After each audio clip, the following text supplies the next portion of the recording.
11h, 13h. Pascal Praud sur Europe 1. Il est où le bonheur? Il est où? Il est où? Il est où le bonheur? Il est où?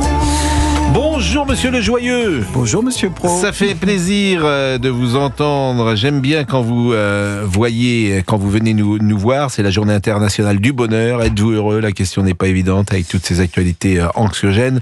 Ce matin, vous êtes professeur de psychiatrie, auteur du livre L'aventure de la bonne humeur. Ce matin, j'étais avec Michel Onfray. Je lui posais la question toute simple: est-ce que vous êtes heureux? Et il me disait, à mon âge, ne pas être malheureux, c'est en fait être heureux. Quand le malheur n'est pas présent, c'est d'une certaine manière une façon d'être heureux. Alors c'est quoi le malheur? Si on n'est pas malade, si on n'a pas perdu un être cher, si pourquoi pas le travail va bien.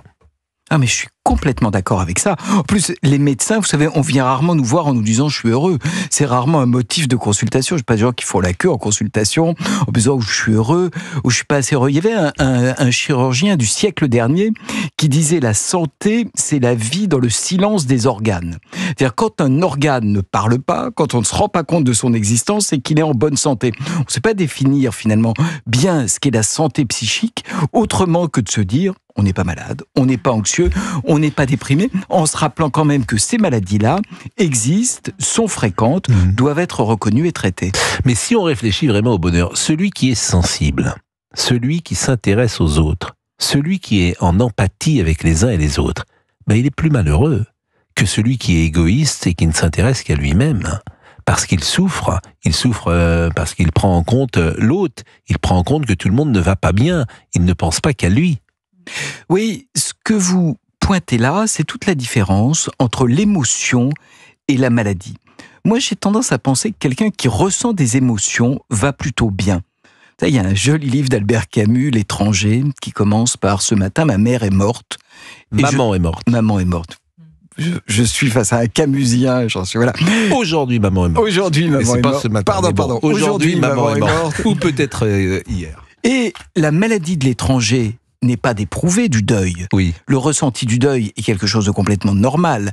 La maladie de l'étranger, c'est son incapacité à éprouver des émotions. Donc il faudrait faire attention à ne pas considérer comme ressortissant de la maladie, voire même d'une indication à consulter, le fait d'éprouver des émotions. Face à certaines situations dont vous vous faites l'écho parce qu'elles sont là, ceux qui ne ressentent rien m'inquiète plus que ceux qui ressentent. Vous voyez, on est dans un moment où on va plutôt se considérer à tort comme hypersensible. On a des critères précis, c'est ça ce qui fait que la psychiatrie est une sorte de médecine de l'émotion, qui nous font faire la différence entre des états de maladie et des états normaux. Mais surtout, n'allons pas considérer comme malheureux et puis derrière devant être soigné ou devant être traité toute personne qui par moment va se dire là ce que j'entends ne me rend pas heureux. Ça, c'est un signe de bonne santé. Michel Le Joyeux est avec nous, il est professeur de psychiatrie. Est-ce qu'il y a un âge où on est plus heureux que les autres?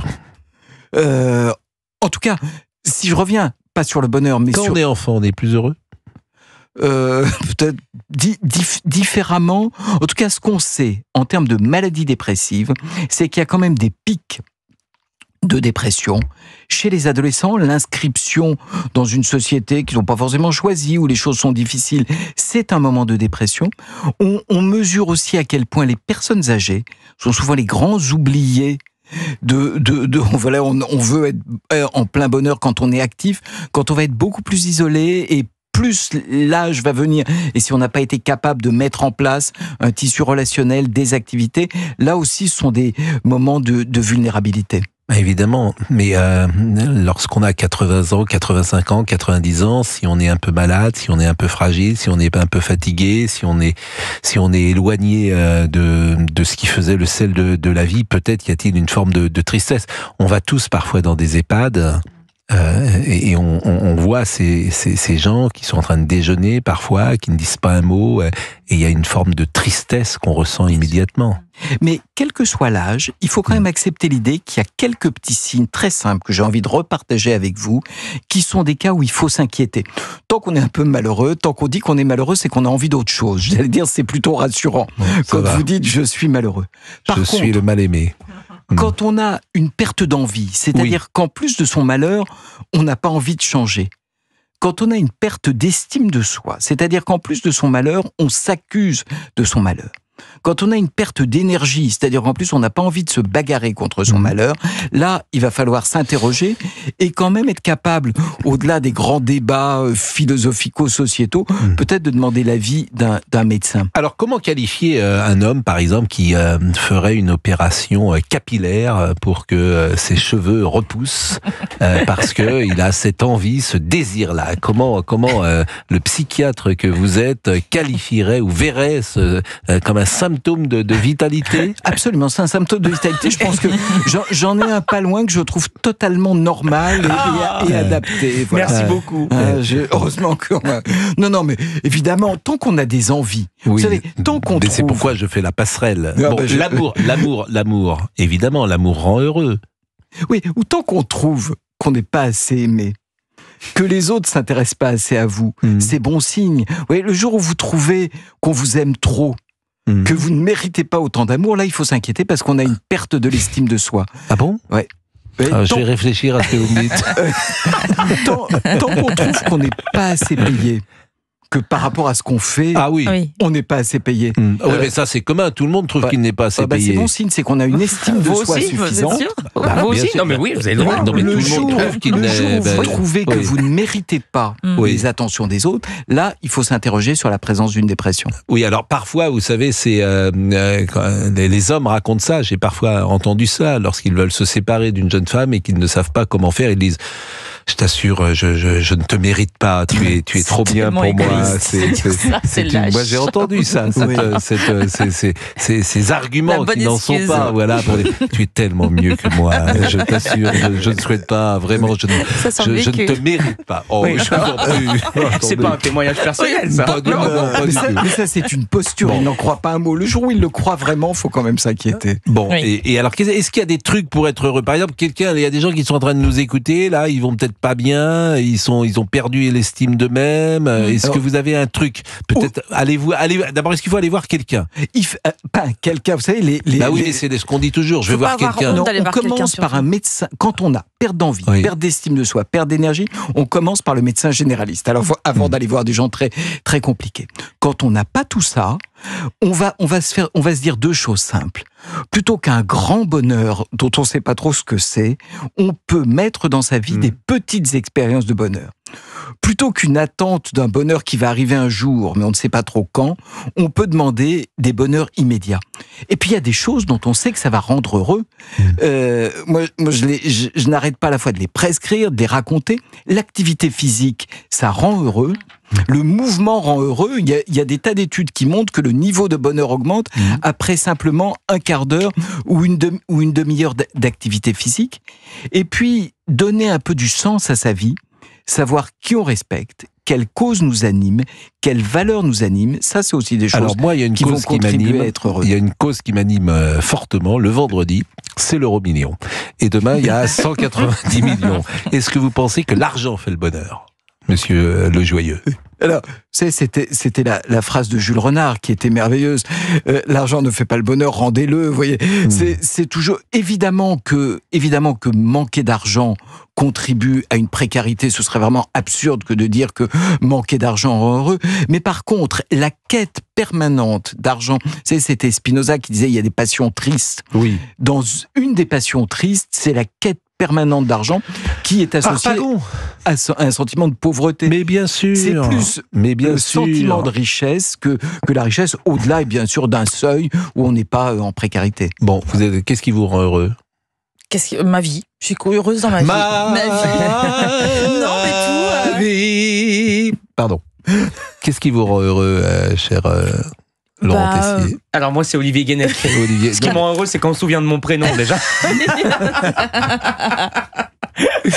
Qu'est-ce qui vous rend... Non, mais ma vie, mais au-delà de votre vie, Géraldine, est-ce qu'il y a des moments de bonheur que vous avez? Des moments de bonheur, oui, quand je suis avec ma fille. Moi, la maternité a révélé beaucoup de choses en moi. Quand je suis avec mon chéri, en famille... Voilà, il en faut peu, au travail aussi. Il en faut peu, c'est beaucoup. Après, il y a des moments aussi, je suis une hypersensible, moi, donc il y a des moments un peu down et qui remontent, voilà. Ah, Moi, j'ai Donc, des moments aussi qui remontent de temps en temps, de l'enfance. C'est un peu les montagnes russes parfois. Et c'est... Bon, monsieur, tout va bien en régie, vous êtes heureux? Alors je cite, je l'ai dit 50 000 fois parce que je radote, moi, la fameuse question posée au général de Gaulle. Est-ce que vous êtes heureux, mon général? Vous me prenez pour un con? Bon, je l'ai dit 50 fois, bon, voilà, c'est un mot Il y en a une d'auteur. autre où on demande au général de sourire et il dit vous trouvez qu'il y a des raisons de sourire, donc voilà. C'est vrai Il y a qu'on une petite chose qui rend heureux, qui est facile à faire, Oui. c'est de dire merci.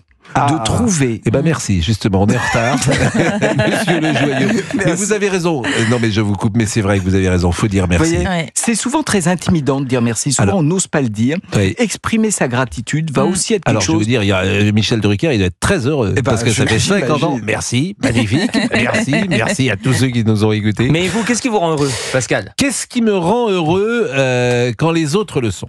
Oh non, mais C'est Non, mais vrai, je oui. vous assure, c'est vrai. Je blague pas. Mais vous savez que vous êtes connecté à des données récentes qui montrent qu'il y a une contagion émotionnelle. C'est-à-dire Oui, que quand moi je suis très contagieux émotionnellement, ça, je peux vous dire. quand vous êtes- ça, pour être contagieux émotionnellement, vous avez mis le pile poil. quand vous êtes entouré de gens moroses, Oui. râleurs, Oui. sinistres, vous ne restez pas longtemps de bonne humeur. Donc Bah, évidemment. avoir des amis plutôt gays, plutôt enjoués, Bien va sûr. Et contribuer. une fiancée surtout. C'est ça qui est important parce Bien que c'est sûr. souvent la personne que vous voyez le Bien plus. sûr.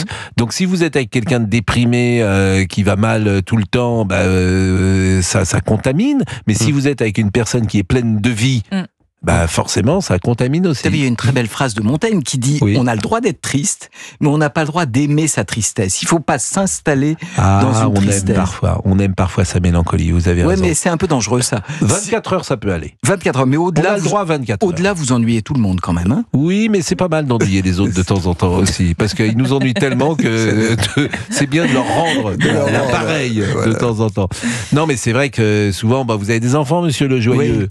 Bon, vous voyez, il y a un truc tout simple. Ça s'appelle un portable. Ah, je ne sais pas. Bon, eh bien, quand un des enfants appelle sur le portable, le cœur, il bat Ah, mais on boum, boum, s'inquiète. boum. Eh ben voilà, À ça chaque c'est un fois. moment Ah, qui mais vous on rend heureux s'inquiète. alors. Non, Mais pas heureux, on est justement, ça inquiet. s'inquiète. On est inquiet si l'école appelle, Ben oui, si on se dit, l'enfant, oh là là, qu'est-ce qui se passe? Oui, exactement. Il est 12h50. Vous pouvez pas citer un moment qui vous rend heureux, moi c'est ce qui me... Je ne parle pas de moi. Voilà, je ne vous dirai rien. Vous ne saurez rien. Parce que je peux pas. Écouter Voilà. un édito de Patrick Cohen, peut-être? Je suis coupé de mes émotions. Ça vous apprendra. Le grand débrief. De Laurent Tessier dans un instant sur Europe 1.